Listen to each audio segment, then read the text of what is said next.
A new English 98.0 BRITOP FM.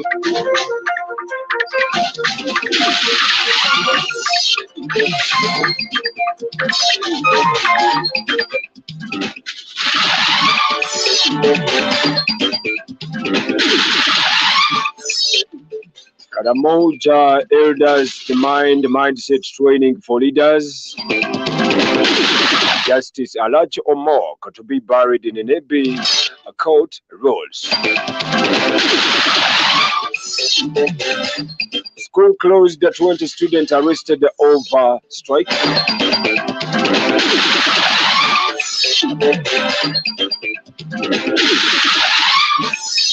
Then good morning, our dear listener of 98.0 BRITOP FM.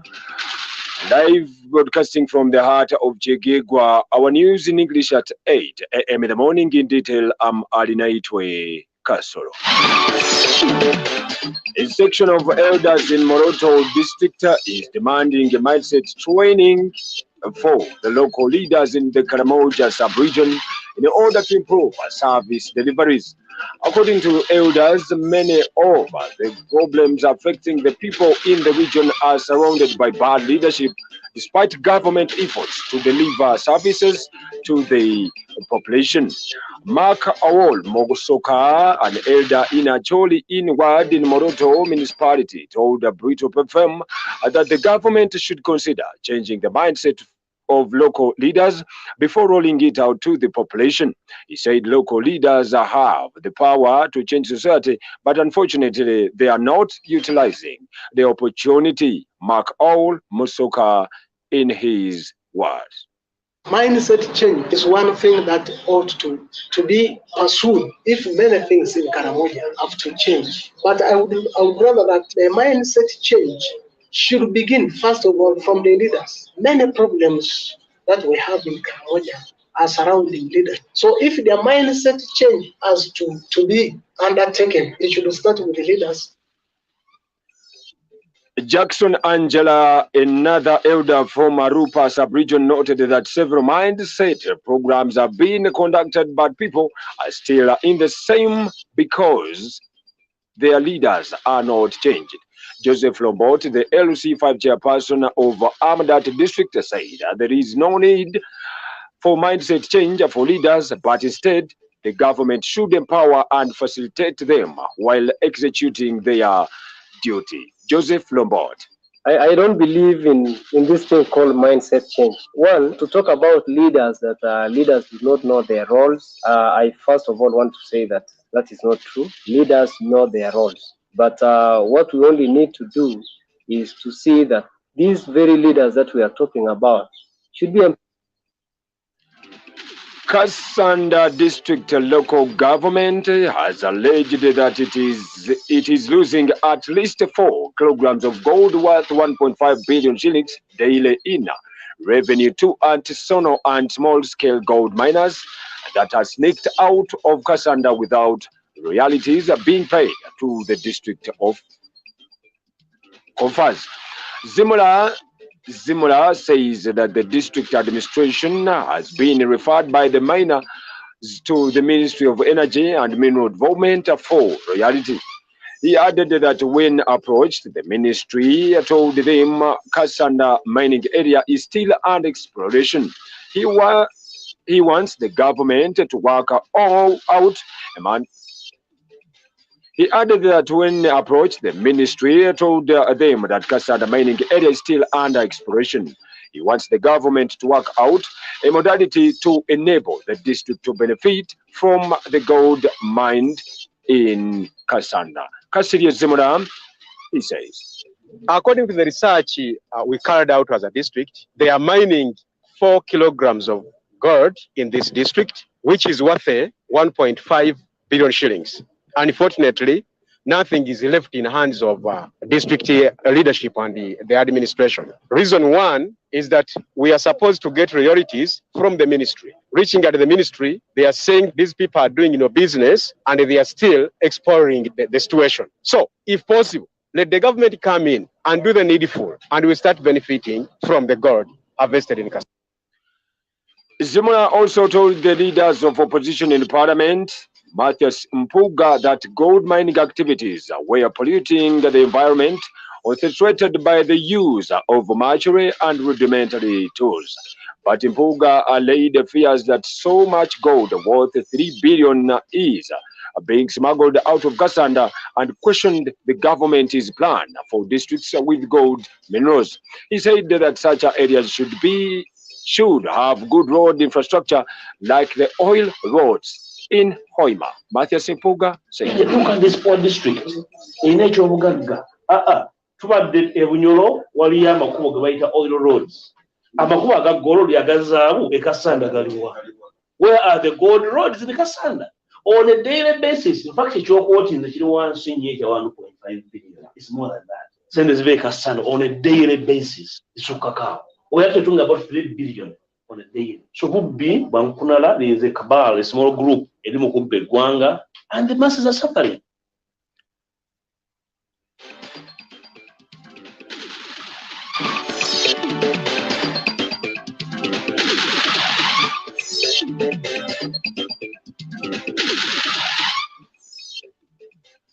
The Family Division of the High Court in Kampala has ordered that the late Honorable Justice Mary Stella Arach Omog be buried in Nebi district. The court yesterday, presided over by the Justice Katuram Katunguka, also ordered that the government in consultation with the children of Justice Arach and her husband, Ambassador James Amoko, immediately commenced the burial arrangements of the deceased. The ruling stems from the application in which the children and the deceased's siblings sought an order restraining the government and the Ambassador Idule Omok from receiving, transporting, and burying Stella Arach Omok in Adjuman district.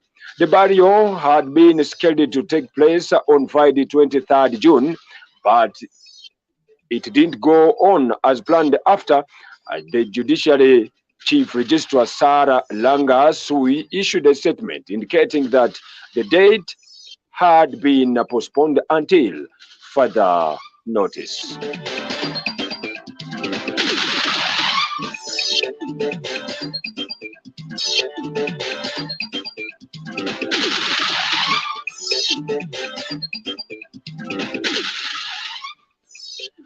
The Karamojong and Turkana pastoralists in Lotus and Sub-County are struggling to access water for their livestock as Kakobebe Dam dries up.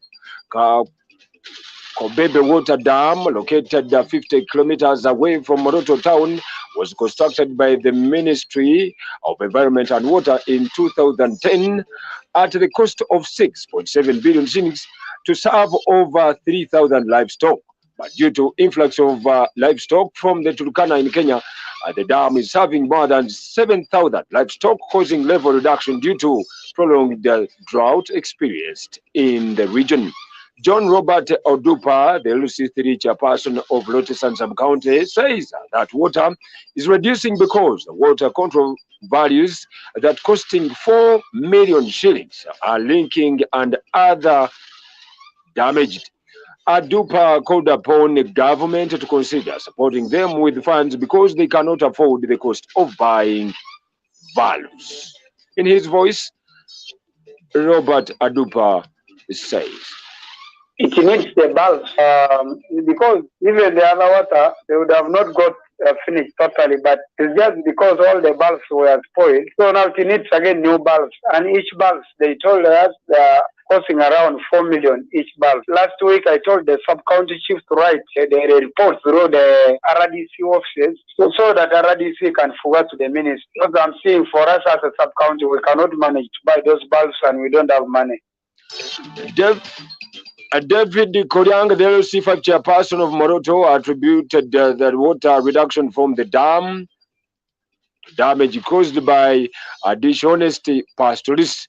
He revealed that they have formed a water management committee that will help to take charge and protection of the dam, and each pastoralist has been tasked to pay and each pastoralist has been tasked to pay 25,000 shillings annually for maintenance. LC5 chairperson in his voice, Davis Koryang.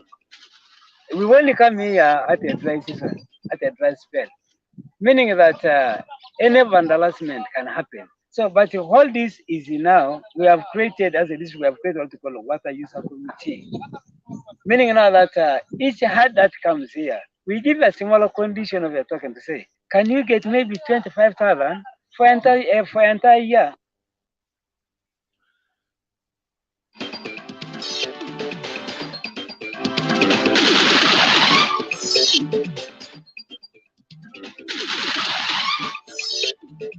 The 28th of June 2023 at 11 minutes past 8 o'clock in the morning, and you're still listening to our English news at 8.